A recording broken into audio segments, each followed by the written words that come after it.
Very very good morning प्यारे साथियों। आज आप सभी लोगों का स्वागत करते हैं आपके अपने पसंदीदा channel English with Rudra classes में।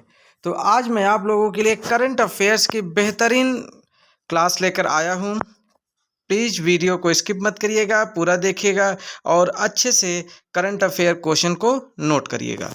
तो चलिए क्लास को स्टार्ट करते हैं बिना कुछ पल गंवाए और बात करते हैं। जी हाँ, हमारे चैनल पे जो भी साथी नए हैं चैनल को ज़रूर सब्सक्राइब कर लें, वीडियो को लाइक कर लें, ठीक है, और दोस्तों को भी शेयर करें जिससे उसका बेनिफिट सबको मिले। तो बात शुरू करते हैं अपने पहले प्रश्न की। जी हाँ, हमारा पहला क्वेश्चन है, कोलकाता मेट्रो द्वारा भारत का पहला अंडर वाटर मेट्रो ट्रायल शुरू किया गया। जी हाँ, पहली ही ब्रेकिंग न्यूज आप लोगों के लिए क्या कि कोलकाता मेट्रो द्वारा, आप तो मेट्रो ट्रेन समझ ही रहे हैं, तो मेट्रो द्वारा अब किसके, कोलकाता, भारत का पहला अंडर वाटर, जी हाँ, अंडर वाटर का मतलब अंडर माने नीचे, वाटर माने पानी, अर्थात पानी के नीचे, किसके, पानी के नीचे यानी अंडर वाटर के नीचे मेट्रो ट्रेन यानी मेट्रो का ट्रायल शुरू किया गया है। तो जी हाँ, चलो इसको डिस्क्रिप्शन यानी कि इसको और अच्छे से डिस्क्राइब कर लिया जाए। चलिए, तो आप लोग नोट भी करते चलिएगा, वीडियो को पॉज करके क्लास को बिल्कुल पूरी तरह से अटेंड करिएगा, क्योंकि बहुत ही बेहतरीन से बेहतरीन करंट अफेयर्स के टॉपिक हैं इसमें। तो चलिए देखते हैं। पहला, कोलकाता मेट्रो ने हुगली नदी, तो मोस्ट इम्पॉर्टेंट, किस नदी पे इसने ट्रायल किया, हुगली नदी, पहली चीज। और दूसरा इंपॉर्टेंट क्या है, कोलकाता मेट्रो ने, किसने, कोलकाता। दो पॉइंट इंपॉर्टेंट है। तल के नीचे भारत का पहला अंडर वाटर मेट्रो ट्रायल शुरू किया गया। ठीक है, इसमें दो पॉइंट बहुत इंपॉर्टेंट थे जो कि मैंने अंडरलाइन और उसको बॉक्स में कर दिया हूं, आप लोग नोट कर लीजिए। फिर दूसरा, मेट्रो रेक ने हुगली नदी तल के नीचे 32 मीटर, कितने मीटर डियर, 32 मीटर सुरंग के माध्यम से अपनी यात्रा पूरी की। याद रखिएगा, 32 मीटर सुरंग के माध्यम से। तो ये भी इम्पोर्टेंट पॉइंट है, इसको भी नोट करिए। चलिए तीसरा पॉइंट देखते हैं कि मेट्रो रेक को 45 सेकंड में हुगली नदी के नीचे 520 मीटर की दूरी तय करनी होगी। तो पहला पॉइंट, कितने सेकंड, 45 सेकंड में, कितने सेकंड में माय डियर, 45 सेकंड में साथियों। और कितना, नदी के नीचे, हुगली नदी के नीचे कितने मीटर, 520 मीटर, लगभग आधा किलोमीटर से कुछ ज़्यादा की दूरी तय करनी होगी। क्यों, क्योंकि अभी तो ये केवल ट्रायल चल रहा है, अगर सक्सेस हो जाता है तो इस पर आगे कार्य किया जाएगा। ये तो अभी ट्रायल चल रहा है, ठीक है। फिर अगला पॉइंट, ये सब पॉइंट नोट कर लीजिए, यही सब क्वेश्चन में आते हैं। हावड़ा मैदान से एक्सप्लेनेड तक 4.8 किलोमीटर भूमिगत खंड पर मेट्रो का ट्रायल किया जा रहा है। तो पहली बात, दूरी इसकी डिस्टेंस कहाँ से कहाँ तक, हावड़ा मैदान से एक्सप्लेनेड तक कितना, ये दोनों पॉइंट नोट कर लीजिए। और कितने भूमिगत, 4.8 किलोमीटर भूमिगत यानी 4.8 किलोमीटर, 4 किलोमीटर 800 मीटर, 4 किलोमीटर और 800 मीटर समथिंग, यानी 5 किलोमीटर समथिंग के करीब करीब पहुंच रहा है, 200 मीटर कम, ठीक है, ट्रायल किया जा रहा है। तो जी हाँ साथियों, बिल्कुल नोट कर लीजिए, बिल्कुल बहुत ही बेहतरीन पॉइंट आपको हम दिखा रहे हैं। यह ट्रायल अगले 7 महीने तक चलेगा। कितने महीने तक चलेगा, 7 महीने तक। इस खंड के 2023 में चालू होने की संभावना है, यानी कि 2023 में बनकर तैयार हो जाएगा और चालू भी हो सकता है। अभी अप्रैल का महीना चल रहा है, तो देखिए अभी टाइम तो है भाई। इस खंड के खुलने के बाद हावड़ा भारत का, अगर ये चालू हो गया, सक्सेस हो गया, तो ध्यान दीजिएगा, यह भारत का सबसे गहरा मेट्रो स्टेशन बन जाएगा। वाह भाई वाह, भारत का सबसे गहरा यानी नंबर 1 पे आ जाएगा। कौन, कोलकाता मेट्रो। याद रखिएगा, अगर ये सक्सेस हो गया और बनकर तैयार हो गया तो बिल्कुल पॉइंट नोटेबल है, बिल्कुल नोट करते चलिए साथियों। ये किसी भी परीक्षा के लिए जरूरी नहीं है कि आप करंट अफेयर है, हर परीक्षा में आता है, PCS, IAS, SSC, railway, super TET, TET, BEd, BTC, यानी जो भी एग्ज़ाम आप देते हैं उन सब में आता है, चाहे नेवी हो, एनडीए हो, कोई भी एग्ज़ाम हो, क्योंकि ये करंट अफेयर्स है माय डियर। अगला पॉइंट, यह अंडर वाटर, पानी के नीचे, वही मैंने आपको ऊपर ही बता दिया, अंडर वाटर यानी पानी के नीचे, खंड कोलकाता में ईस्ट वेस्ट मेट्रो कॉरिडोर का एक हिस्सा है। तो याद रखिएगा, east and west, India is the best, ठीक है। तो ईस्ट वेस्ट मेट्रो कॉरिडोर का एक हिस्सा है। चलिए बात करते हैं अगले हम अपने पॉइंट की ओर, जो कि कोलकाता मेट्रो से रिलेटेड है।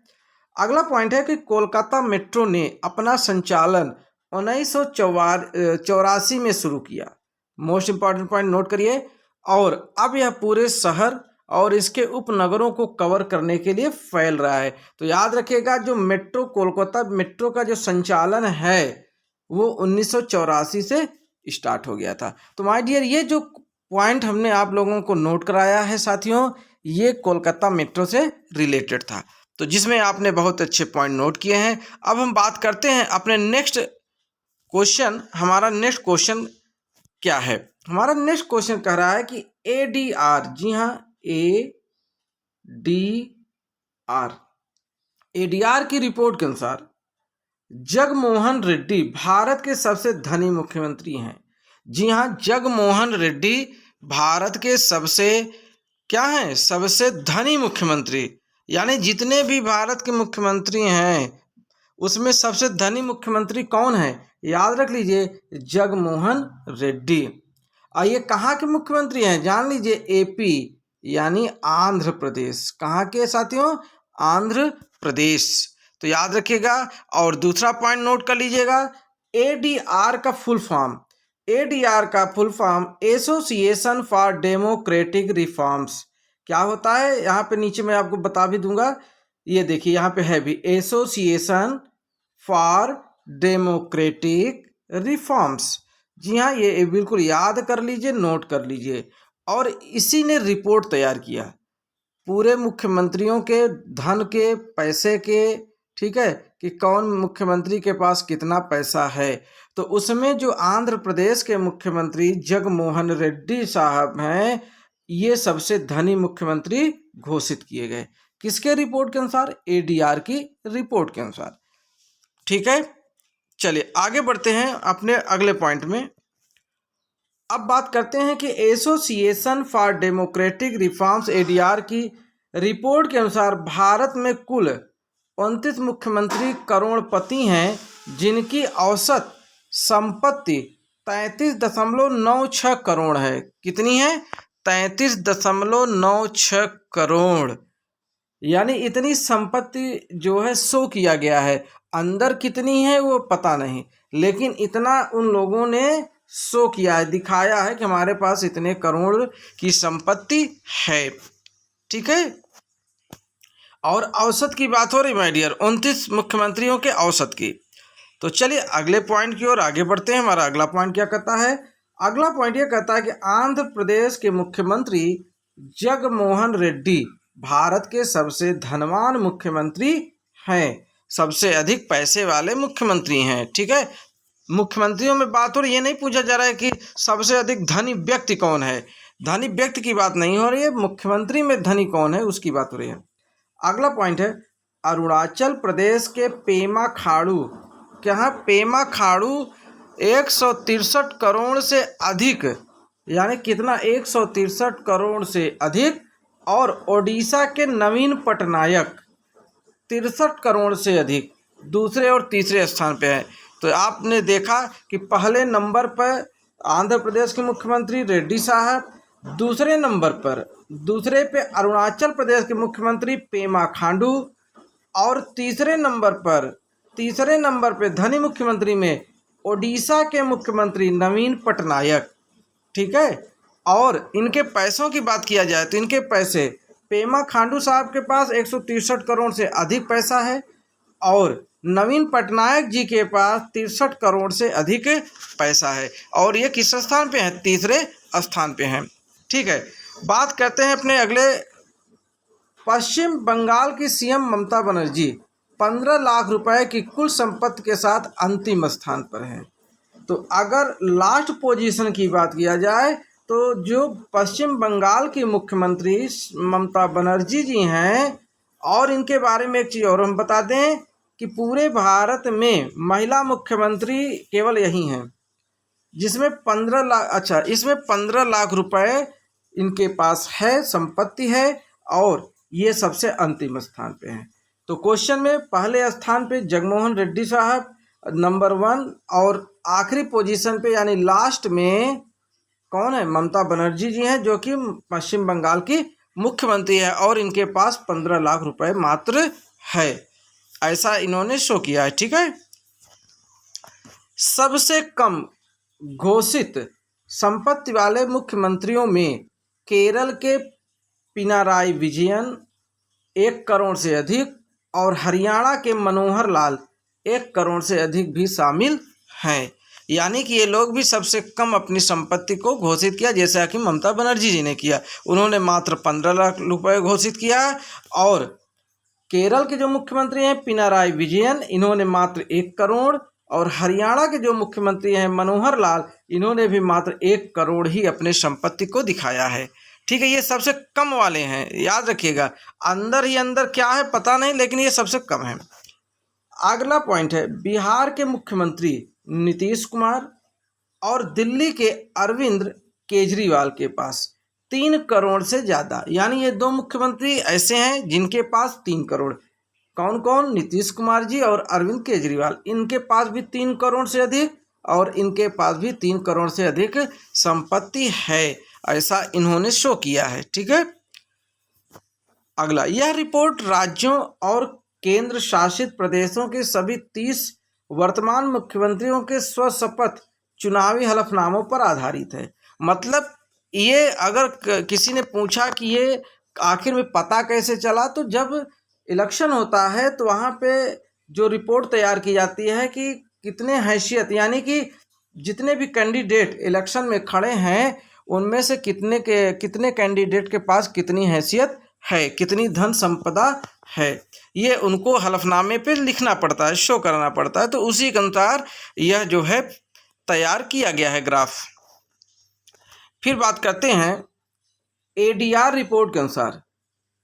एडीआर, फिर वही हमने आपको बताया ना, एडीआर रिपोर्ट के अनुसार हत्या का प्रयास यानी मर्डर, अपहरण, किडनैपिंग, आपराधिक धमकी, थ्रेटिंग सहित गंभीर आपराधिक मामले 13 यानी कि 43% मुख्यमंत्रियों पर हैं। कैसे हैं? मुख्यमंत्रियों पर हैं, यानी 43%, अर्थात ऐसे भी मुख्यमंत्री हैं जो आपराधिक मामलों में जो है आरोपित हैं।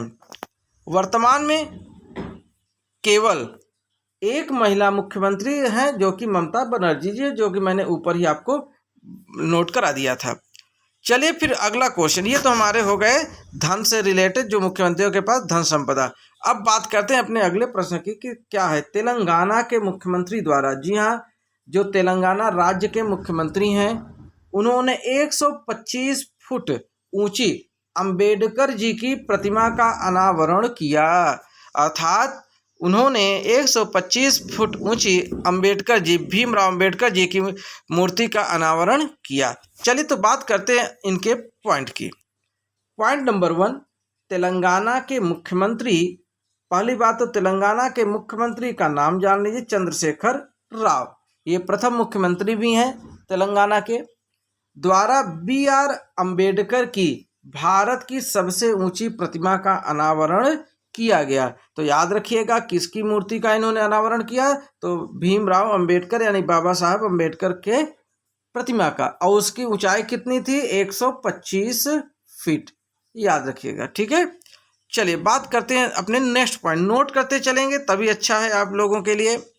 अगला पॉइंट है BR अंबेडकर की 132वीं जयंती पर प्रतिमा का अनावरण किया गया। तो ये भी पॉइंट नोटेबल है, इम्पॉर्टेंट पॉइंट है कि उनकी किस जयंती पर अनावरण किया गया, तो 132वीं जयंती पर। दूसरी बात, यह प्रतिमा है कहाँ? यह प्रतिमा हैदराबाद की हुसैन सागर झील पर स्थित है। मोस्ट इंपॉर्टेंट पॉइंट नोट कर लीजिए, बहुत ज़्यादा इंपॉर्टेंट है, क्वेश्चन यहीं से बनाया जाएगा। हुसैन सागर झील पर, कहाँ साथियों? हुसैन सागर झील पे। अच्छा, ये झील से रिलेटेड है तो प्रश्न, अगर ये नहीं आ रहा तो प्रश्न ये भी पूछ सकता है कि हुसैन सागर झील कहाँ है। तो याद रखिएगा, हुसैन सागर झील हैदराबाद में है। कहाँ है? हैदराबाद में है। ठीक है, चलिए अगला पॉइंट है प्रतिमा 360 टन से अधिक स्टील और 100 टन कांस्य से बनी है। इसके निर्माण की लागत करीब 145 करोड़ रुपए है। तो याद रखिएगा, इस मूर्ति को बनाने के लिए पदार्थ क्या लगा? तो याद रखिएगा, स्टील से बना है और कांस्य से बना है, दो चीज। स्टील में कितना पॉइंट? 360 टन और कांस्य में 100 टन, ये मिल करके बनाया गया है। और इसमें पैसा कितना लगा? तो याद रखिएगा 145 करोड़ रुपए। कितना? 145 करोड़ रुपए लगा। तो ये 3 पॉइंट आप इसके नोट कर सकते हैं। इस कार्यक्रम में सभी 119 विधानसभा क्षेत्रों के दलितों को आमंत्रित किया गया था। तो जो 119 विधानसभा क्षेत्र है, वहाँ पे जितने भी दलित वर्ग के सदस्य हैं, उन सभी को आमंत्रित किया गया था। तेलंगाना राज्य सचिवालय भवन का नाम डॉक्टर BR अंबेडकर तेलंगाना राज्य सचिवालय है। ये देखिए, मोस्ट इम्पॉर्टेंट, यानी तेलंगाना राज्य सचिवालय भवन का नाम जो है वो बदल गया, BR अंबेडकर तेलंगाना राज्य सचिवालय है। ठीक है, चलिए अगले पॉइंट की ओर बढ़ते हैं। तेलंगाना सरकार अनुसूचित जाति समुदायों के लिए कई योजनाओं को लागू कर रही है। ये उतना ज़्यादा इम्पोर्टेंट नहीं है।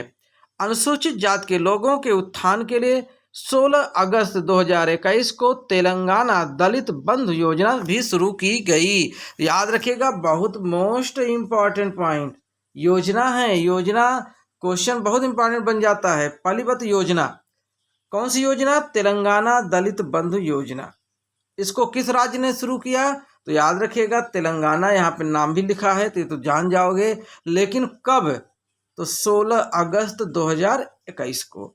तीसरा पॉइंट कि यह योजना किस लिए लागू किया गया? तो याद रखिएगा, अनुसूचित जाति के लोगों के उत्थान के लिए। ठीक है, अनुसूचित जाति के लोगों के उत्थान के लिए, उन्हें आगे बढ़ाने के लिए यह योजना लागू किया गया। तो ठीक है साथियों, यहाँ पे आपने देखा कि तेलंगाना बाबा भीमराव अंबेडकर साहब के मूर्ति से रिलेटेड पॉइंट थे, जो कि बहुत इंपॉर्टेंट पॉइंट बनते हैं। अब हमारा अगला प्रश्न क्या है कि भारत का पहला, जी हाँ, भारत का पहला, तो मोस्ट इम्पॉर्टेंट तो यही हो गया, क्योंकि इंडिया का सबसे नंबर 1, भारत का पहला, क्या पहला? 3D प्रिंटेड डाकघर बेंगलुरु में स्थापित किया जाएगा। तो पहली चीज, तो भारत का पहला क्या चीज लागू किया है? 3D प्रिंटेड डाकघर। कहाँ? बेंगलुरु में। 2 पॉइंट यही नोट कर लीजिए, सबसे पहला। फिर अगला पॉइंट देखिए क्या कर रहा है, जल्द ही बेंगलुरु में 3D प्रिंटिंग तकनीक का उपयोग कर भारत का पहला डाकघर बनाया जाएगा। दूसरा point, Larsen and Toubro Ulsoor में कैम्ब्रिज लेआउट में परियोजना को लागू कर रहा है। तो मोस्ट इंपॉर्टेंट पॉइंट है, नोट कर लीजिए, इस परियोजना को लागू कौन कर रहा है? लार्सन एंड टुब्रो उल्सूर में कैम्ब्रिज लेआउट। ये पॉइंट आपके लिए नोटेबल है, इसको याद कर लीजिए, नोट कर लीजिए कि ये लागू कर रहा है 3D डाकघर। यस, और इनको क्यों दिया गया भाई? क्योंकि ये बहुत ही अनुभवी हैं, इन्होंने बहुत ज़्यादा बिल्डिंग्स, इमारत, सारी चीज़ें बनाए हैं, भवन बनाने का बहुत अनुभव है, इसलिए इनको भाई, जो अनुभवी होता है उसी को कार्य सौंपा जाता है कि जैसे कोई गलती न होने पाए, अनुभव का बेनिफिट मिलना चाहिए। डाकघर का निर्माण कार्य 30 दिनों में पूरा होने की उम्मीद है। यानी 30 दिन के मतलब मात्र 1 महीने में डाकघर बनके तैयार हो जाएगा। और इसकी निर्माण लागत पारंपरिक भवन के निर्माण की तुलना में लगभग 30 से 40% कम है। अर्थात बात यह है कि अगर जो डाकघर मतलब आम तौर पे नॉर्मल जो डाकघर बनाए जाएंगे उनसे भी कम यह 30 से 40%, और समय भी कम लग रहा है। देखिए मात्र 30 दिन, 1 महीने में बनकर तैयार हो जाएगा। तो है ना अच्छी बात। चलिए फिर अगला को पॉइंट देखते हैं। 23 लाख रुपए की लागत से बनने वाला डाकघर करीब 1100 वर्ग फीट का होगा। वाह भाई वाह, 1100 वर्ग फीट का होगा और इसमें लगभग 23 लाख रुपए की लागत लगेगी। ठीक है, 23 लाख में तैयार, तो यानी कि कम खर्चे में ये बन रहा है। ध्यान दीजिएगा, अभी घर बनवाने चले तो वहाँ पे कम से कम 25-30 लाख रुपए तो आप घर में लगा देते हैं, घर को मेंटेन कराने में, बनाने में, है ना। और छोटा सा ही घर बन पाता है 2 मंजिले का, लेकिन यहाँ तो 3D डाकघर बन रहा है और वो भी 1100 वर्ग फीट का। ठीक है, तो चले लास्ट पॉइंट। 3D प्रिंटिंग में, जो हमारे 3D प्रिंटिंग में plastic, resin, thermoplastic, metal, fibre या सिरेमिक जैसी सामग्री की क्रमिक परतों को बिछाकर वस्तुओं के प्रोटोटाइप या वर्किंग मॉडल बनाने के लिए कंप्यूटर एडेड डिजाइनिंग का उपयोग किया जाता है।